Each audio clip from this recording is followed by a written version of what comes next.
Farm Bengal से आए विस्थापित बंगाली समुदाय के मामले में नैनीताल हाईकोर्ट में सुनवाई करते हुए केंद्र सरकार से 4 हफ्ते के भीतर जवाब पेश करने को कहा गया है।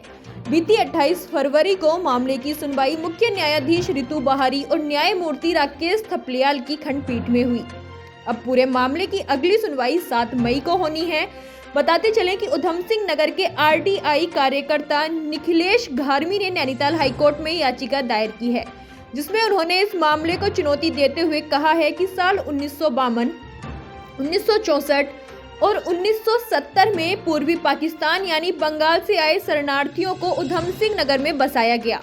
उन्हें भूमि भी उपलब्ध कराई गई, जिन्हें केंद्र सरकार ने नमो शूद्र पौंड माझी के बंगाली लोगों को अनुसूचित जाति के दर्जा के साथ प्रमाण पत्र भी जारी किया गया था।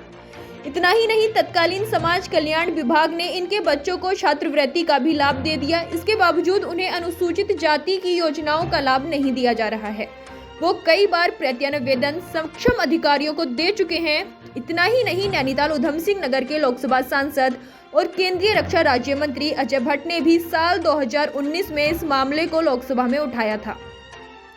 बता दें कि आजादी के बाद पाकिस्तान से करोड़ों लोग भारत आए थे। इनमें से कई लोग पूर्वी पाकिस्तान यानी बांग्लादेश से भी आकर बसे थे। इन लोगों को तराई में बसाया गया। बंगाली समाज के इन लोगों को साल 1952-53 में पीलीभीत और नैनीताल के अलावा उधम सिंह नगर जैसे कई जिलों में बसाया गया।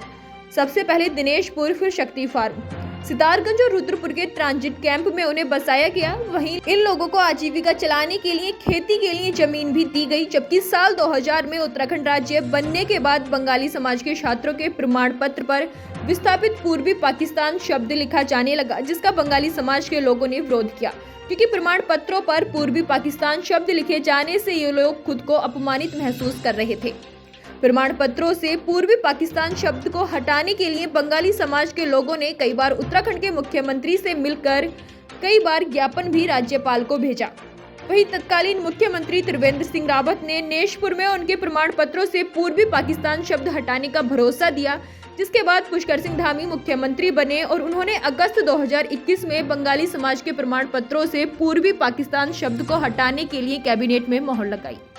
इधर नैनीताल न्यायालय द्वारा जारी नोटिस पर बंगाली समाज ने खुशी जाहिर की है और कहा है कि जल्द ही उनको पहले जैसे ही अनुसूचित जाति का दर्जा प्राप्त होगा।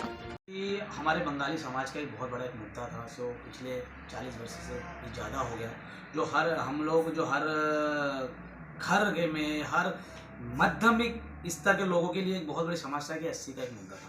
इसमें कई संस्थाएं हमारे काम कर रही है, बहुत से लोग इसमें लगे हुए हैं। 2002 में भी एक बहुत बड़ा आंदोलन हुआ था, जन सम्मेलन हुआ था रुद्रपुर में, वो भी एक प्रयास था। इसी तरह से मैंने भी एक अपने माध्यम से एक छोटा सा प्रयास किया, जिस पर मैंने कोर्ट में एक PIL दर्ज की थी, जिस PIL में हमने माननीय भारत सरकार को हमने पार्टी बनाया, यूनियन ऑफ इंडिया को पार्टी बनाया। उसमें हम principal secretary of honourable prime minister government India को पार्टी बनाया, चेयरमैन नेशनल शेड्यूल कास्ट को पार्टी बनाया, चेयरमैन स्टेट शेड्यूल कास्ट को भी हमने पार्टी बनाया।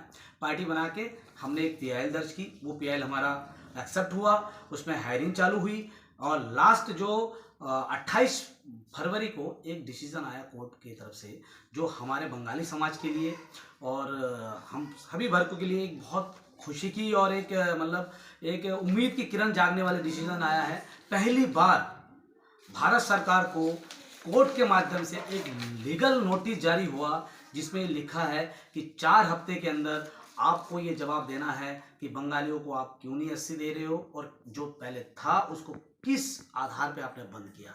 और नेक्स्ट इसमें हायरिंग है 7 मई, उससे पहले 4 हफ्ते के अंदर इनको अपना जवाब देना, कोर्ट में सबमिट करना पड़ेगा। सर, इसमें लड़ाई तो हमारी पूरी बंगाली समाज ही लड़ते आ रहे हैं। कई सामाजिक कार्यकर्ता, कोई सामाजिक स्तर से पार्टी की तरफ से कई सारे चीज़, अजय भट्ट जी ने भी संसद में इसके बारे में जिक्र किया। अजय जी का भी मैं बहुत बहुत धन्यवाद देता हूं। मैंने उनसे कई बार मेरे फ़ोन पे वार्तालाप भी हुई इस संबंध में।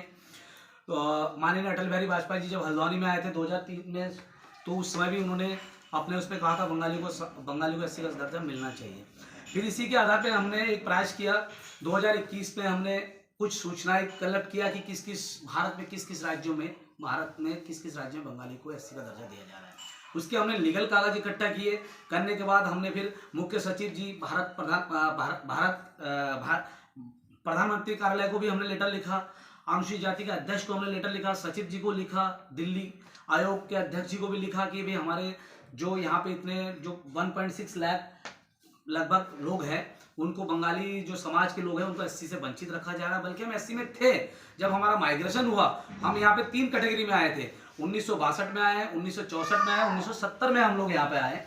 आने के बाद हमारे जो राइट्स थे, जो ये माइग्रेशन के कापी भी हमारे पास है, इसमें कहीं नहीं लिखा है कि आपके राइट्स के साथ कोई हनन किया जाएगा। हमें पुनर्विस्थापित किया गया, हमें जमीन मिली, हमें मकान मिला। उसके बाद हमें एससी का दर्जा भी प्राप्त था। 1982-83 में नैनीताल डिस्ट्रिक्ट से, यही रुद्रपुर से एससी का प्रमाण पत्र बनते थे, उसी वो वैलिड था। सडनली ऐसा क्या हुआ कि वो सडनली वो प्रमाण पत्र बंद हो गए?